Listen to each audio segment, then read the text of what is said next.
Uno de los argumentos o de un grupo de argumentos que se ha dado o ha aparecido en la discusión relativa a la reforma previsional en los últimos días, o más bien en relación al llamado acuerdo, es lo que se ha denominado o lo que se ha llamado los argumentos más bien tácticos, o que tienen que ver con la táctica en torno al proceso mismo, y que por lo tanto no refieren al contenido estricto de las propuestas o del acuerdo, sino que a estas otras cuestiones.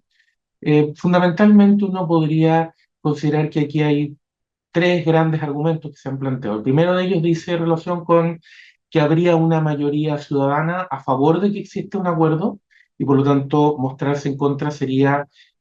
enfrentarse a una mayoría muy consistente de la población. Lo segundo sería que es importante ya alcanzar un acuerdo para cerrar este tema y por lo tanto poder dedicarse a otras cosas. Y lo tercero apuntaría a que no es una buena idea desde una perspectiva electoral enfrentar un año como el 2025, que viene con un proceso electoral fuerte, que se inicia de distintas maneras, pero a partir de marzo probablemente informalmente y después en los plazos que correspondan, enfrentarlo, decía, con este tema electoral encima. Y por lo tanto, la argumentación apuntaría a que más allá, insisto, en los contenidos del acuerdo, lo relevante es, en año electoral, en estas condiciones, cerrarlo, por estas razones más bien tácticas. Cabría considerarlas una a una para ver si son tan ciertas o fuertes como parecen. Lo primero, el que haya un gran respaldo, podría tener otra explicación, que tiene que ver con que lo más fácil de aprobar o lo más fácil de aceptar o de estar de acuerdo, si se quiere lo políticamente correcto, frente a una pregunta de si usted está a favor de estar de acuerdo en algo o estar en desacuerdo, naturalmente es más fácil estar de acuerdo que estar en desacuerdo. Intuitivamente, una persona tendería a querer acuerdos más que a no quererlos, sobre todo si comprender el acuerdo en detalle, como es en este caso, requiere mucho estudio, mucho análisis. Se ha dicho que estamos hablando más de 170 páginas de indicaciones, por lo tanto esto no es fácil de comprender. Por ende, pareciera más fácil comprender ciertos aspectos positivos o que se podrían presentar como positivos, el aumento de la cotización, por ejemplo, en términos futuros de mejores, asociados a mejores pensiones, la promesa de mejores pensiones en el corto plazo, etcétera, más que los problemas que se han planteado y que dicen relación con una serie de otros temas, pero tal como decía, más difíciles de explicar o más difíciles de captar. Eh, por lo tanto, no está tan claro si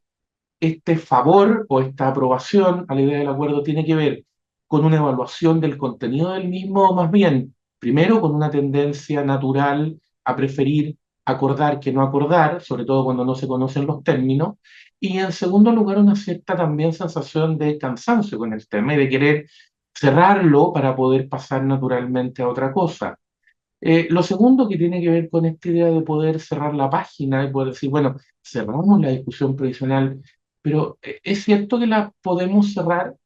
es cierto cuando autoridades importantes del gobierno, quienes están a cargo de la negociación de este acuerdo, nos han dicho que a partir de marzo se presentan otros proyectos que tienen que ver con este mismo tema, cuando uno de los negociadores nos ha dicho que sigue siendo parte elemental de cualquier reforma en esta materia, la eliminación de las AFP, eso sigue estando, por lo tanto, en el discurso cuando el gobierno no ha, el presidente de la República no ha desautorizado eso y sabemos que siguen pensando quienes nos gobiernan que la propuesta fundamental en esta materia es la que plantearon en la primera convención y que fue rechazada. O sea,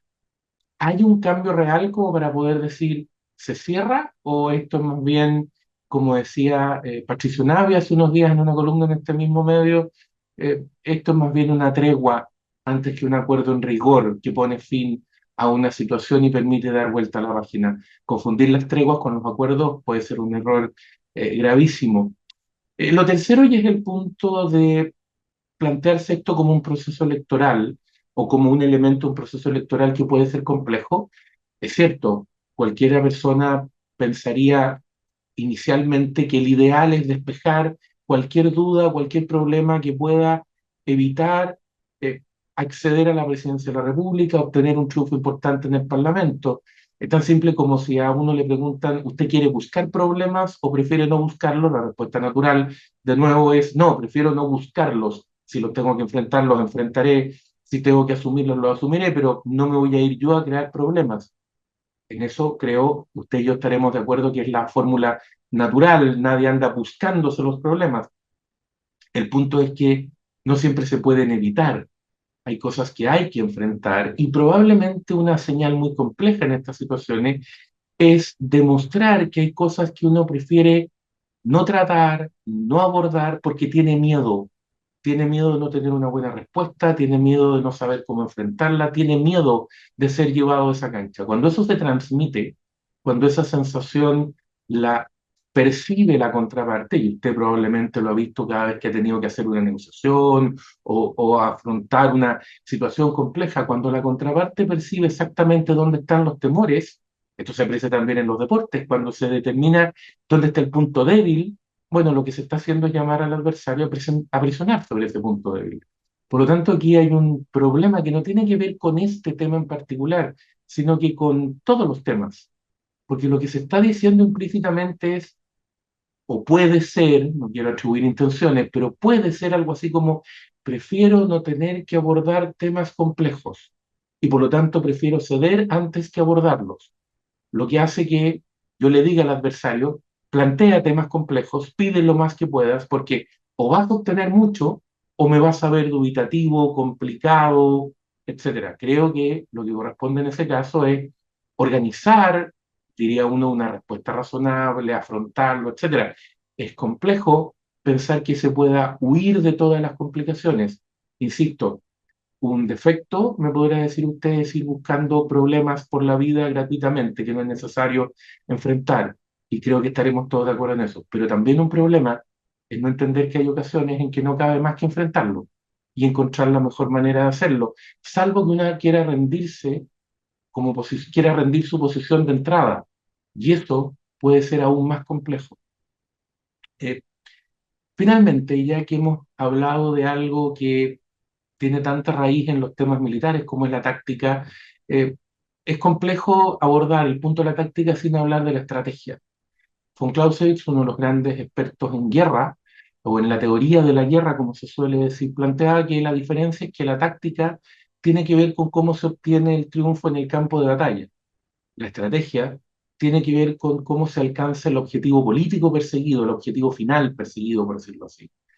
Cabría entonces tener cuidado, cuidado de que no se produzca aquel viejo y muy peligroso fenómeno de que por perseguir victorias tácticas terminemos finalmente alcanzando una tremenda derrota estratégica. El Líbero, la realidad como no la habías visto. Haz que estos contenidos lleguen más lejos haciéndote miembro de la Red Líbero.